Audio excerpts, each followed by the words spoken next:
today are Julie and Colin. Julie is the head of analytics at Clearbit. Colin is the head of demand gen.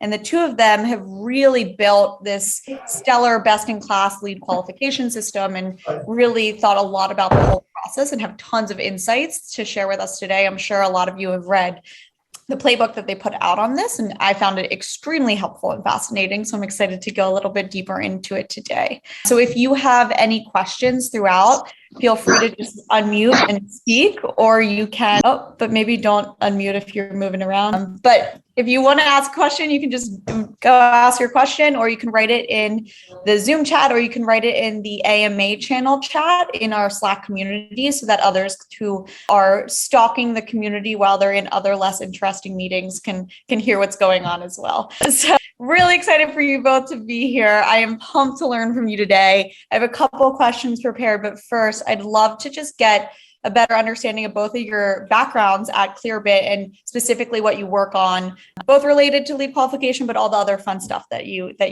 get to work on. Yeah, I can kick it off. So my kind of background is marketing ops. That transitioned into analytics because I needed to get the data and it was easiest to learn how to do it myself. And so then found a love for just kind of all things analytics. I'd say I'm more on the analytics engineering side in the sense of really enjoy kind of designing data pipelines, data modeling, getting data from A to B. And the newest, hottest term out there is operationalizing data. And that's something that I really do enjoy. And I probably spend most of my time at Clearbit thinking about how we can make use of all the data that has been modeled and previously stuck in our warehouse. Yeah. And then for me, I have a software engineering background first, and then moved into analytics, marketing ops, and performance marketing. And now at Clearbit, head up the demand gen team, which, owns a lot of our digital channels, and then really is gold on producing pipeline for the company. And I'm kind of on the flip side of Julie. I actually just get to mostly use the data that she's producing for us and try and gather insight out of that and then put that into practice across the team through marketing, but then also we do have like a SDR and BDR motion. So putting that through that as well. Awesome. I love having the mix of both sides, the person who is in charge of getting the data to the go-to-market teams and the person who's in charge of actioning it, because I think I'm actually curious. It seems like we have a bit of both on the call, so it'd be good to hear from you both. So first question I have for you is if you can walk through what the process and framework was like to create this lead qualification engine. Both, maybe we can start Julie from the analytics side and then switch to Colin from the more go-to-market side. Yeah, so as much as I love the term expert, I think we're still very much learning ourselves, and we have lots of more mistakes than successes, I think, which is usually where I get most of my insight.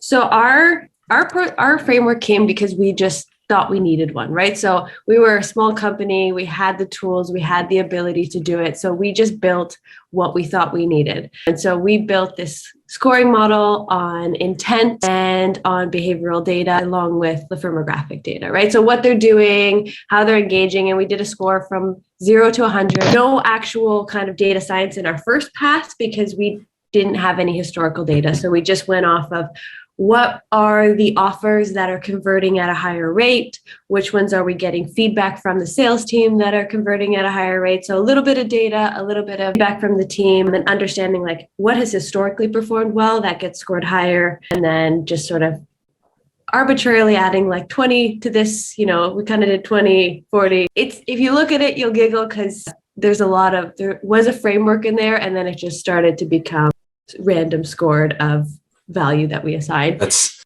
how it always happens. Yeah. At least the first pass. Yeah, the first pass is very much it's as much data as you have, which is not a ton, and then the insight from the sales team. And then we used Makudu for a lot of our scoring, and so we basically have the medium, good, very good, and so we use a combo of medium plus is essentially where we put they're going to be qualified, and then a score of 100. And that's essentially our key activity. So it's like binary. There's 4 activities that hit 100. So right now that's where we're at with our scoring model. And so the framework really was just to get a sense of like the key activities that we need to push to sales. We were at a point where we didn't we have a sales team that's so large that we don't need to prioritize yet. And I think our first version, and Colin will laugh, is like we built in all this logic to score and triage leads, and the sales team was like, we just need all of them. So we actually reverted back to binary good enough, firmographic good enough, which is where I'd recommend most people start. It's so tempting to pick 7 to 8 attributes and just, run this really incredibly complex model.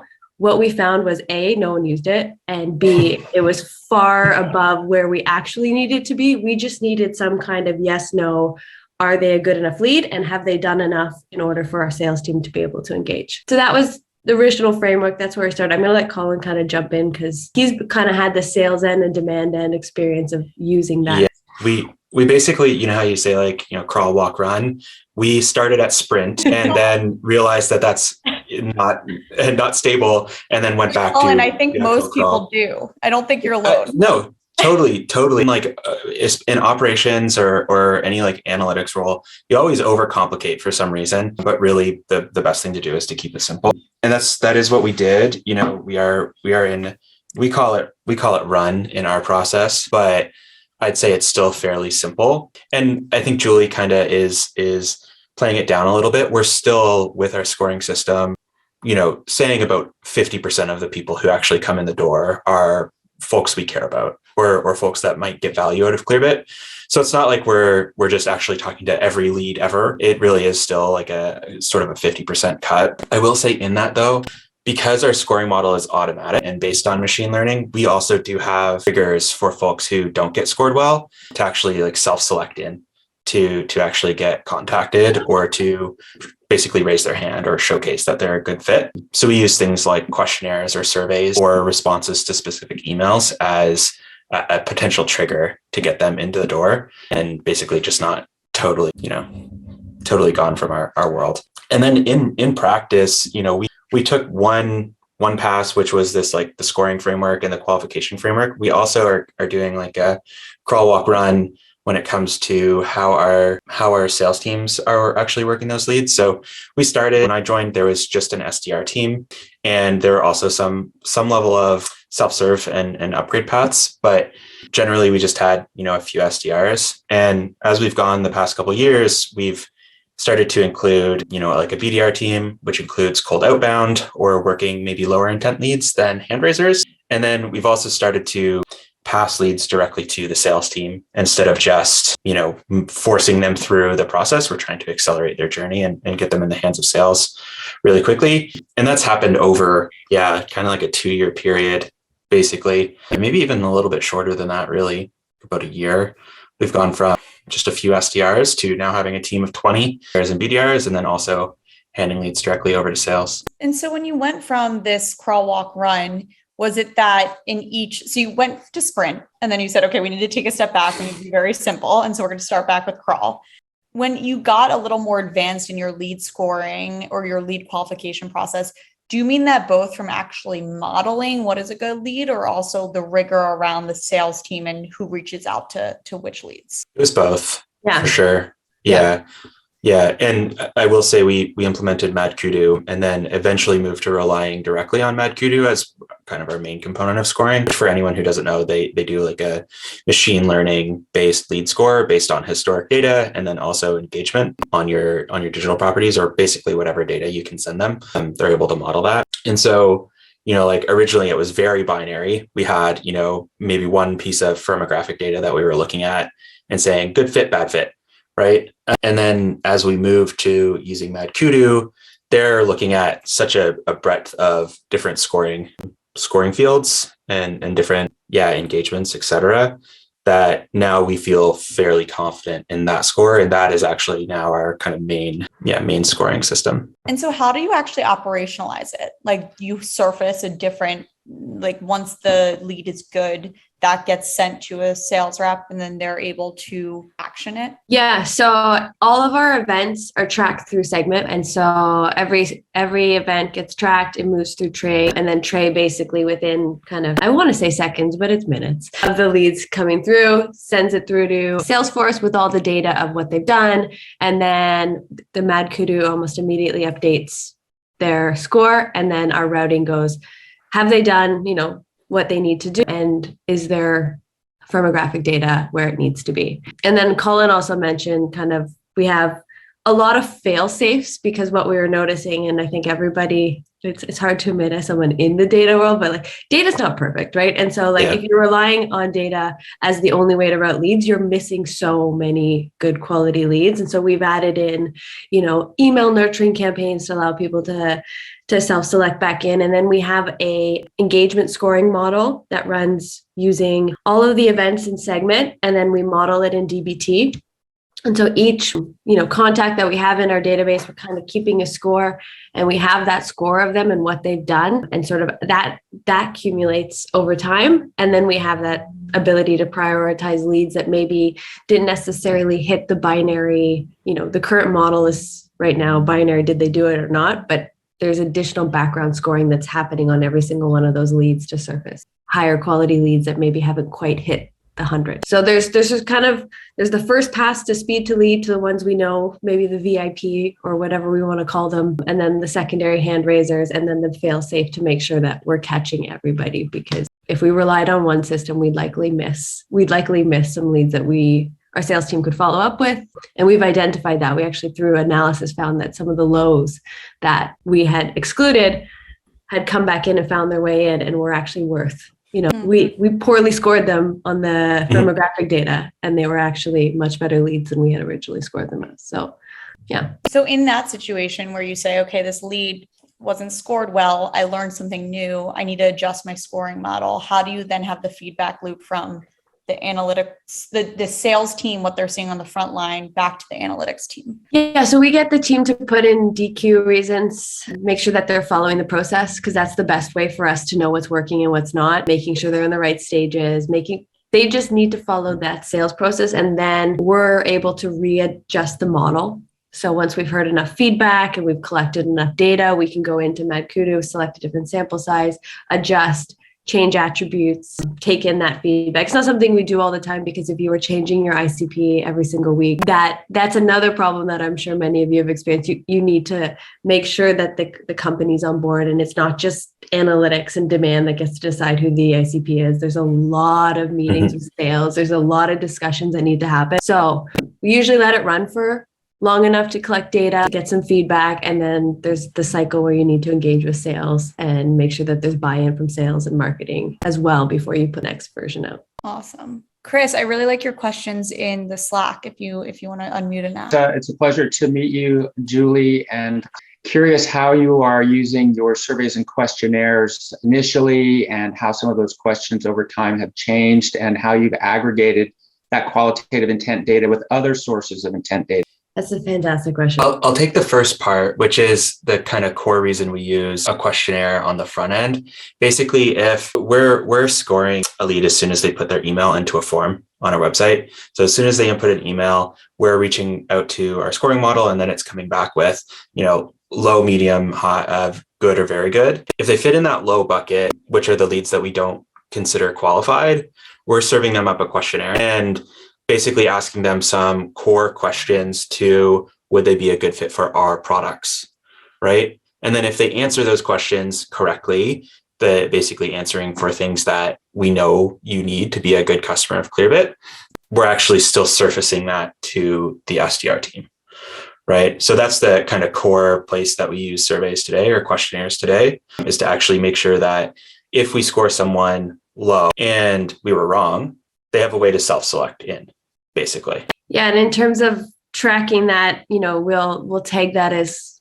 essentially someone that we've misscored, and we'll use that in reporting, figuring out the attributes that come in with that group. Mm-hmm. Is there something that we've missed? At this point, the volume's a little low for us to have a conclusive answer, but that's the system and that's the tracking we have in place, is that once we get enough data around that segment, we can identify where did we mess up in this low that should have been higher. That's something that we're looking at more on a quarterly basis. So at the end of the quarter, we're looking at our sales metric and saying, okay, where did they fit in our scoring groups, right? So if we're seeing, 15% of our overall sales were coming from the low group, then we're going to take a deeper look at that and say, is there anything that we can pull out that makes them good, right? And then we can start to try and add that back into our model. Were there any types of questions that initiated a little bit more back and forth, since surveys can feel kind of one way? Well, I'll say we do our survey directly on site, so we don't necessarily have the email back and forth for that. So like you submit your email, the next thing you do is submit 4 more questions basically, instead of passing that through via email. Julie, we have done this like that through email in the past, right? Yeah, so we've attempted different ways to engage. We've done nurture emails following up as soon as they filled out the form. I think right now it's very much fill in the survey, and then our sales team takes that information and customizes the conversation for that particular lead. Mm-hmm. So we didn't try and automate the custom conversation at this point because it was way too complicated. Again, it was sprinting when a human could have done a much better job of just taking that information and having a combo. Appreciate your answers. Thank you. Anyone else before I keep going have any questions? Covered a lot so far. I have a quick question, Alexa, for Colin and Julie. Thank you so much, guys, for taking the time. We're seeing a lot of like leads come in that just aren't qualified, and we're just wondering, the best way to qualify them and vet them to sales. And it sounds like you have, a lot of experience doing that. But one thing that we're doing and thinking about and grappling with is filtering out, personal emails versus corporate emails. Apologies if this was discussed in the beginning of the call. I joined a few minutes late, but have you tested, blocking a Gmail, Yahoo, Hotmail, Outlook email and making it just a corporate email, knowing that has to be qualifying the lead in some capacity? Yeah, we've added that to our form. Colin, correct me if I've our growth engineering team. We're kind of spoiled because we have our own reveal on our website, along with the ability to enrich immediately. So our growth engineering team is able to kind of identify maybe emails that are actually maybe someone from a larger company. We have added that. I think we've taken that away, and I feel a little unaware, and I need to double check. But I think we have the ability, any email, there's no restriction. But that is something we've discussed. I can say that I think it was before the new year. We ran a test on our webinar form specifically. Webinar is a big channel for us, and we did attempt to restrict to email only. And actually what we ended up seeing was that the overall quality was higher, but we actually got less qualified leads because we weren't letting personal emails in.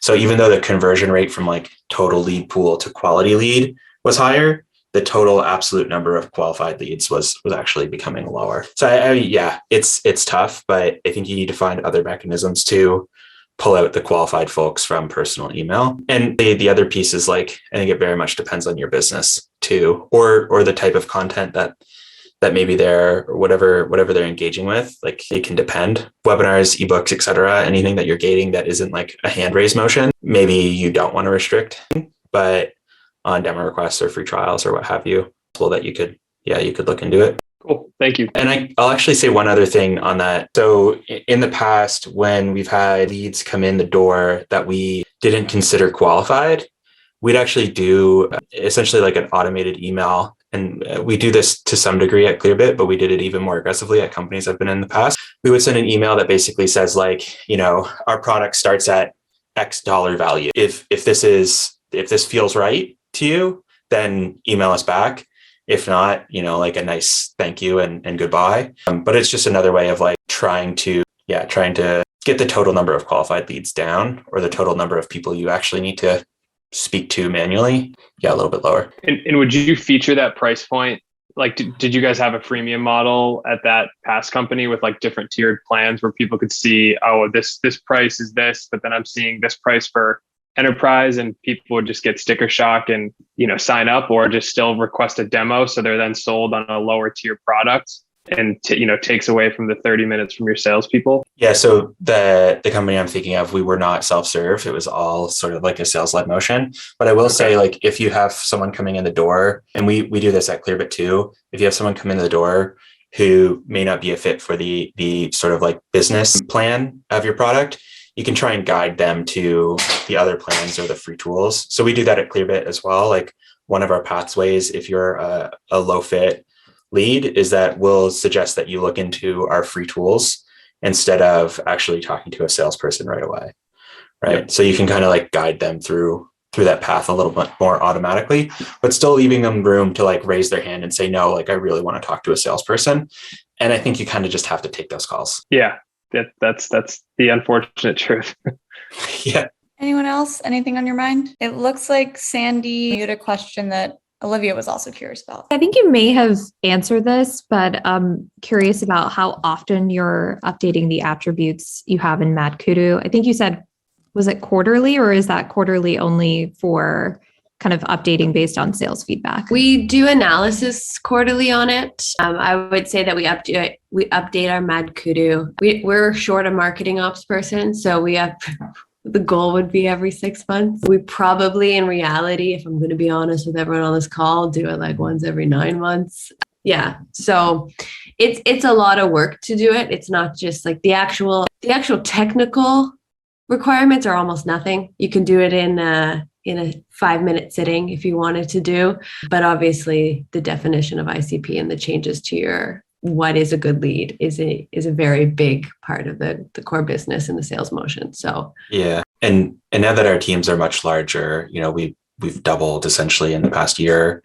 That timeline just gets longer and longer because you go and get buy-in across so many different teams or so many different leadership layers that I'm scared to do it now. Yeah, and like the temptation, and we've done this, and this is one of those mistakes, is like we haven't got sales buy-in at the level that we needed to previously. And the reason that we need to do it now is if you don't get sales buy-in, then you're not going to have the teams engaging, understanding who they're selling to. And their feedback is like watching a salesperson go through and pick out what is a good lead versus what the data says is so informative as you're trying to build out what an ICP model is, because I'm looking at a certain data point, making an assumption, and then I watch a salesperson handle that lead very differently. And you understand the data is the same, but the understanding, the context is very different.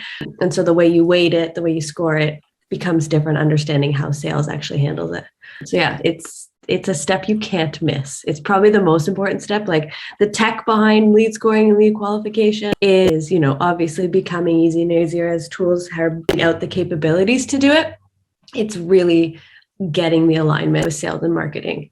That's core. I love that. It's something we think about in the community a lot, is like weighing the art and science of a lot of this stuff. Because, you could make it all very scientific and just rely on the data, but when you put it into practice, it could fall flat because you didn't really think about the art of the sale.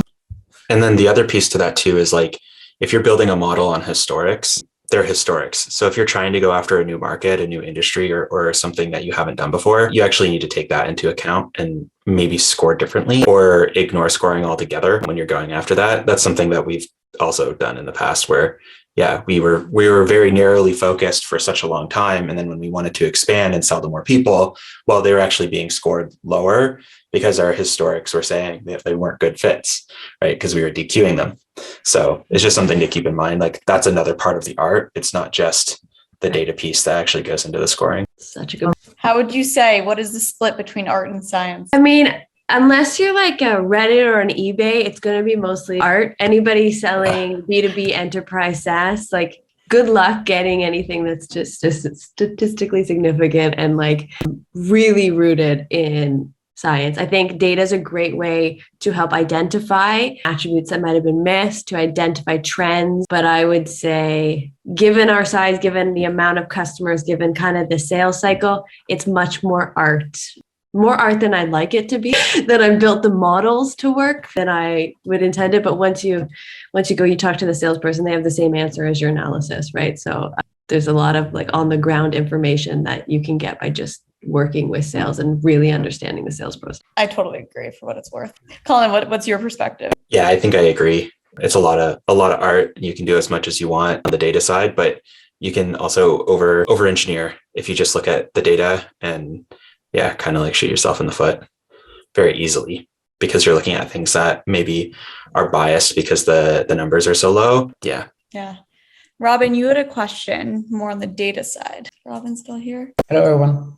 Thanks, Julie. Hello, Colin. Thank you about lead scoring is really helpful. Julie, thinking about lead scoring, and I was wondering a bit if you could just give a bit more details. It's a bit maybe technical, but how exactly you use GetDBT to run your scoring, query use, or the output. Yeah, so we have a ton of events. Like Colin's team produces webinars, ebooks. Our content team is producing so many different offers, right? So they're coming from different sources. So the first thing we do is all of it's collected by segment. We throw it all into Redshift. So Redshift is our data warehouse. And then we have a transformation layer on top where we basically normalize all of the events so that they have the same kind of, we use offer sub, offer medium as kind of big key segmentation. And then we define things by product or content. So is this a product offer? Is this a content offer? And that's me getting a little ahead of myself in the future modeling of doing,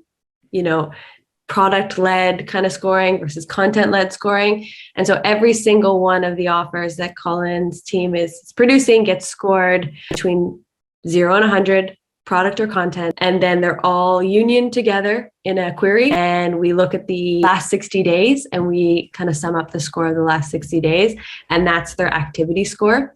And so that's like how the model, that's the sort of, we talked about the first model that comes through. That's the binary yes, no. Did they do one of the key activities that gets them into sales? There's not a ton of technical elements to that. And then there is the survey, which again is, did they answer the questions that are going to make the relationship with us a good one, right? Do they have what they need to be a good customer? And then the third one is where we get technical and we say, all right, let's take a look at everything that we have.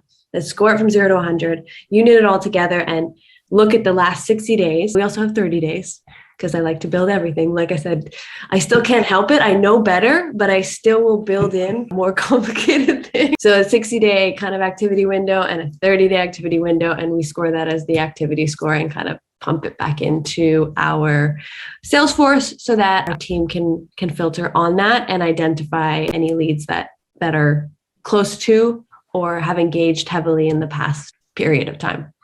And all of that's done. So the table is built by DBT, and then we use Census to extract that data out of DBT. So the pretty kind of union table of events. And then we throw that in via Census into Salesforce. And it updates. We just do it nightly because it's the sweeper that comes through. So it doesn't really need to be real time, but you can do it real time if that's kind of your business need. Okay, thanks a lot. Cal, you had another question that might have been similar to what we just discussed. Yeah. So I have a question around like gathering the nuanced information behind the art of the sale and then mapping it to the actual data in the database. So when you sit down with sales, are you going through and observing the live conversations or are you walking through like from start to finish, maybe perhaps like the lead generation aspect and how did the sales rep interpret that lead? And then which words or which tools did the sales rep use in order to set this call or this meeting? And then from there, like to close, like, are you also looking at like nuanced selling styles and information? And how do you gather that at scale and then map it to your database? So I may not have an answer that's going to make everyone happy, but this is how it came about. We did outbound lists for our sales team and I sent it to them and they sent it back and said, this is crap. And I said, why? This is using all the attributes you told me that are good. And then we took that same list and I watched them go through that list, go to the website, show me why it wasn't a good lead. And then we were able to kind of say, can't track that, can track that. And we were able to update the attributes because that was the insight that we weren't getting from the conversations we were having. And so it really was super helpful. It seems so manual. It is manual. It is manual. Yeah. And like we tried to automate it. I tried so hard.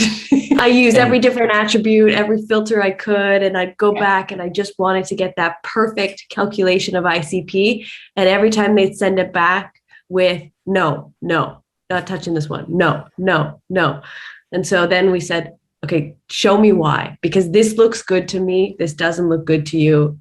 I don't understand. I think that's also, I guess, just one add-on from the inbound side. I think that's also why we have gone to a more broad like qual criteria. So we send more people to our sales team because a lot of the things that make a good customer, we actually just can't get automatically, right? Like a good example actually is they're a PLG company or they have like a freemium or self-serve model. That's very hard to understand automatically, but that makes a really good fit for a Clearbit customer. And that's something that our sales reps are like on the lookout for. But yeah, so we just send them to the rep, and then the rep has to kind of like DQ as they go. Got it. Thank you. I think maybe time for one more question. Hey there. Yeah, so I have a question. So you do like all this work, right? The modeling process behind it, you have technology costs and all of that. So why is it worth it choosing this path instead of hiring more SDRs to do the qualification? That's an amazing question. I think it's a balance, and you have to do like you have to weigh it, right? I think a lot of people end up going like just hire a ton of SDRs, but you just it's up to you. It's up to your business. It all depends. Do you think there's like a certain bad answer. volume where this might become? I would think, right? It's probably a certain volume where this becomes the better route. Yeah, there's definitely a capacity. We're at a point where we're now reaching the volume of leads where our SDRs and BDRs are potentially at capacity. So it becomes a business decision of do you continue to hire more SDRs, or do you find a way to filter that already filtered list and prioritize that list? And it's a decision that you need to make as a team, because I will admit that the data will never be perfect, and our scoring model will miss, and our scoring model will not always get it right. So having a human review that will always lead to capturing those leads that the data won't. So it's a business decision of, do you want as close to perfect as possible, or do you want to optimize your sales cycle for efficiency and having kind of the known best 20%, 30%, 40% of leads going to sales? Yeah, I don't have a great answer for that. I think it's really is a business. Like, where do you place the value? Okay, yeah, that makes sense. I went through different cycles. We did it, then we turned it off, then we tried it again. So I went through different ways of doing this, but I don't have a clear answer either. Yeah, I mean, we're lucky in that we're able to kind of use the existing data pipeline, data architecture in many ways, so that this isn't really an additional cost. So for us, this works because it was a half an hour of maintenance and 5 hours to build, which does cost something. Like, I won't say that's not, but it was not a huge additional undertaking for us to build this. Makes sense. Thank you. There's also a lot of good conversation in the chat that it really depends on your type of company. Like Tal mentioned, are you a hardware device or a dev tool? Because both types of people are going to feel very differently about talking to a human versus wanting to just interact with the product, as well as ACV, deal size, et cetera.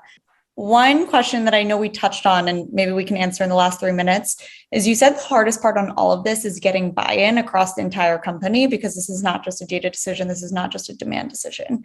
How do you go about doing that? Do you have meetings, best practices, committees? How does that look? It's lots early and often discussions. I think really it's letting the way I approach it is like the sales team's ultimately going to be the end user, right? So when you're building a product, you need to build it for them. And so getting input and then coming back with data and information that's clear and obvious of like how it's going to work, what it's going to look like, and really something that's digestible. So I've definitely made the mistake of over informing, where it's like, here's all the data points, here's all the different ways that it can work. So it's early engagement, clear communication of kind of what it looks like and the impact it will have on sales and forecasting and pipeline and all of that, like your expected impact of making this change. Ideally, it's positive, or else I don't know why you'd make the change. So really using data as a way to kind of communicate the impact versus like force the action. I'll say that we were lucky in the past that we've had a small like marketing and sales leadership group. But now that we've grown, we have a lot of folks on the team, and I can see it very quickly going to basically like a decision group where everyone's kind of promoting someone into the position of, you're going to be the person responsible for looking at the scoring model and then making decisions on if it's good or bad for our entire org or our function, right? Because now if we were to go and do this again, I think we'd have like 16 people or something in a meeting. And you just make no decisions with that number. So yeah, that's how Airtable does it. To my knowledge, is they have someone from marketing, someone from sales, someone from analytics, having like a PQL committee to continue to update and have a voice from every part of the business. Maybe we can squeeze in Victor's question. Is content score based on pages visited or read read depth on specific pages? Yeah, so I would say content and product is more like top of funnel and bottom funnel. So because product tends to be lower down in the funnel once they're engaging, whether it's a free tool or it's a free trial, that's product level, whereas content's more your ebooks, your webinars. And so that's how I've defined content and product. We could have done top of funnel, bottom of funnel, and I think that the breakdowns would have been almost identical in our case. So yeah. Awesome. Well, we are at time, but this was amazing. We covered a lot of ground, both from more of the like, how do we enable this, but also the analytics side. So I'm really appreciative of your time. This was awesome. I know you said you're not experts, but it's really great to hear all the different things you tried to come up with your ideas. So I'd say you're closest to experts than most companies. So thank you so much for being here. Thank you, everyone. This was really fun. Thank you.